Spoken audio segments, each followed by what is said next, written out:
이전 영상에서 브레인 포그의 원인에 대해서 설명을 한번 드렸었고요. 그리고 코로나 감염과의 연관성에 대해서도 한번 알려드렸습니다. 그리고 브레인 포그의 다양한 치료 방법에 대해서도 언급을 드렸는데요.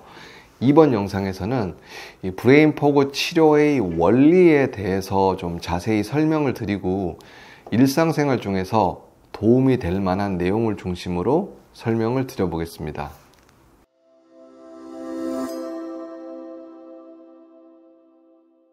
너무나 막연한 증상인 브레인 포그는 이 치료 원리를 잘 이해하게 되면 꼭 병원에서의 치료가 아니더라도 생활 중에서 브레인 포그 증상을 개선할 수 있는 방법을 얼마든지 찾을 수도 있고요.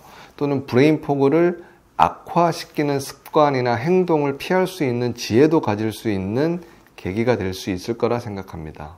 브레인 포그는 이 진단명이 아닌 증상을 의미하는 용어인데요. 너무나 많은 증상을 포함하고 있습니다. 이 머리가 멍하고 띵하고 압박을 받기도 하고요. 술에 취한 것처럼 어질어질한 느낌도 지속되고 기억력이나 인지력, 판단력, 집중력 또한 점점 저하가 될 수 있습니다. 이런 브레인 포그 증상은 젊은 연령층에서도 많이 발생하는데 정말 겉은 멀쩡해 보이지만 이 머리는 바보가 되어가는 것 같다라는 표현을 하거나 이러다가 치매가 걸릴 것 같다는 표현도 많이 하십니다. 이 브레인 포그 증상으로 앞서 언급드린 신경계의 문제 말고도 불안감, 우울감, 불면증, 공황 증상 등의 심리적인 문제뿐만이 아니라 소화불량이나 만성피로, 무기력 등의 증상도 아주 많이 동반이 됩니다. 외래에서 진료를 보면서 브레인 포그 증상으로 치료하시는 환자분들에게 치료의 원리에 대해서 설명을 드릴 때 주로 예를 드는 표현이 있습니다. 브레인 포그는 마치 이 찌꺼기로 막혀 있는 배수가 원활하지 않은 하수도와 유사하다는 설명을 드립니다. 이에 대한 해결책으로는 이 수압을 높여서 물을 하수도 안으로 세게 흘려줘야 이 노폐물도 잘 빠지고 물길이 원활해지는 것과 같은 원리라는 말씀을 드립니다. 브레인 포그의 발생 기전 중에서 대표적인 것이 하나는 뇌의 혈액순환 장애이고 다른 하나는 뇌의 미세염증입니다. 즉 하수도와 유사한 뇌혈관 내부에 염증 등으로 인한 노폐물을 강한 수압으로 밀어내주는, 즉 혈관 청소를 해야 뇌의 혈액순환이 원활해져서 브레인 포그 증상이 개선이 될 수 있는 것입니다. 여기서 강한 수압 역할을 할 수 있게 하는 방법은 뇌의 혈류량을 늘려주는 것인데요. 이 교감신경 차단술을 통해서 혈관의 긴장이나 저항을 줄여줌으로써 가능할 수 있습니다. 구체적인 방법으로는 이 교감신경절 중에서 경동맥의 혈류나 뇌혈류와 연관이 많은 부위에 일시적으로 마취를 시켜주는 치료를 하게 됩니다. 물론 지속적으로 뇌혈류량을 늘려줄 수는 없지만 일시적으로라도 뇌혈류량을 늘려줘서 뇌혈관을 청소를 하게 되면 혈액순환이 개선이 된다는 원리입니다. 어릴 적에 간혹 하던 놀이 중에서 이 물통에 고무 호스를 넣고 입으로 훅 한번 빨아당기면 물이 나오기 시작하는데 한번 나오면 계속 빨아내지 않아도 물이 자연적으로 흘러나오던 경험이 있지 않으신가요? 브레인 포그 치료의 가장 기본적인 원리가 방금 설명드린 것처럼 이 물기를 만들어줘서 뇌 혈류가 잘 순환하게 해주는 것입니다. 그리고 브레인 포그 증상이 있는 분들은 뇌의 혈류량이 부족하기 때문에 뇌는 항상 긴장을 하게 되고 심장에서는 어떻게든 뇌로 혈류를 많이 보내려고 본능적인 작동을 합니다. 그래서 심장을 빨리 뛰게 하기 위해서 가슴을 두근두근거리게 하거나 팔다리나 위장으로 가는 혈액순환량도 줄어들게 만들어 버립니다. 그래서 브레인 포그 환자에서 신경계 증상 외에도 이 빈맥이나 수족냉증, 소화불량 등의 증상도 자주 동반되는 것입니다. 그리고 뇌의 지속적인 긴장은 이 불안증, 불면증을 유발하고 이게 만성화되다 보면 이 무기력증이나 우울증으로 악화되는 경우도 많습니다. 결국 뇌에서는 혈류량의 부족으로 비상 상황이라는 인식을 반복적으로 하게 돼서 뇌파도 흥분이 되는 경향이 있고요. 이 이 뇌세포 사이의 신경 전달도 예민해지는 경우가 많습니다. 그런데 문제는 이 뇌파의 흥분이 너무 오래 지속이 되다 보면, 즉 브레인 포그가 오래 지속되다 보면 뇌파의 흥분도가 갑자기 뚝 떨어져서 뇌 기능의 저하가 발생할 수도 있다는 것입니다. 이런 상황에서는 이 기억력이나 집중력, 판단력 등의 인지 기능에도 문제가 발생할 수 있습니다.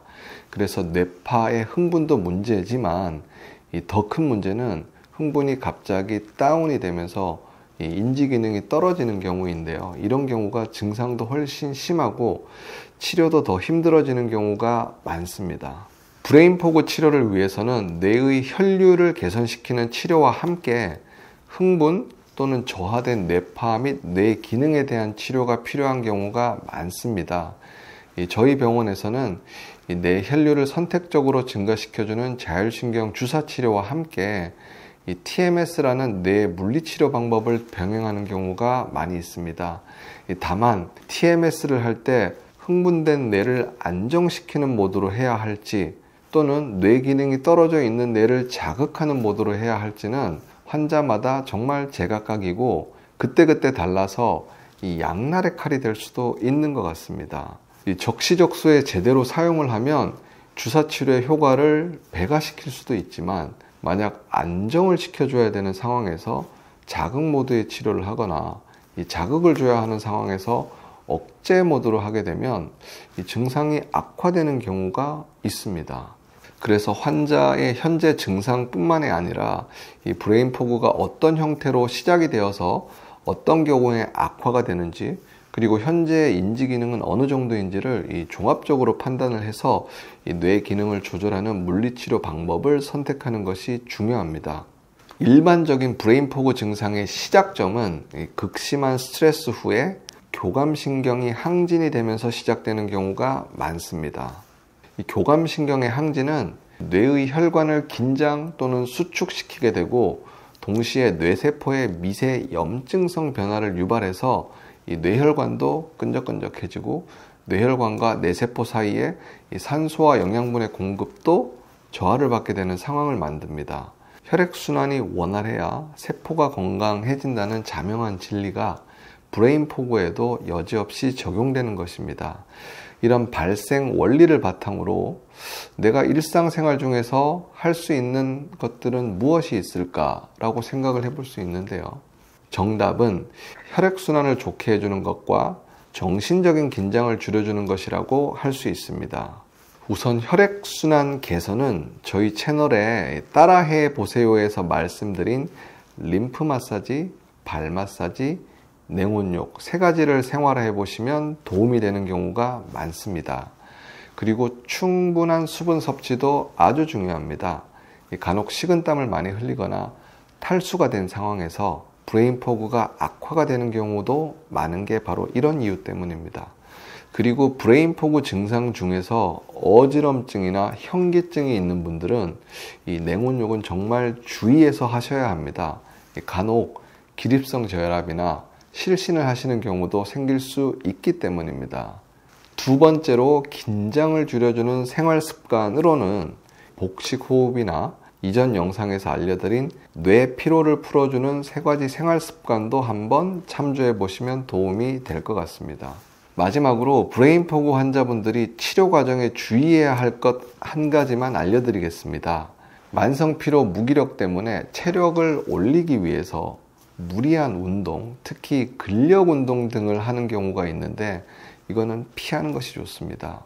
갑자기 큰 힘을 쓰는 스쿼터나 푸시업 등의 운동을 하게 되면 교감신경이 극도로 항진이 되어서 증상이 악화될 수 있기 때문입니다.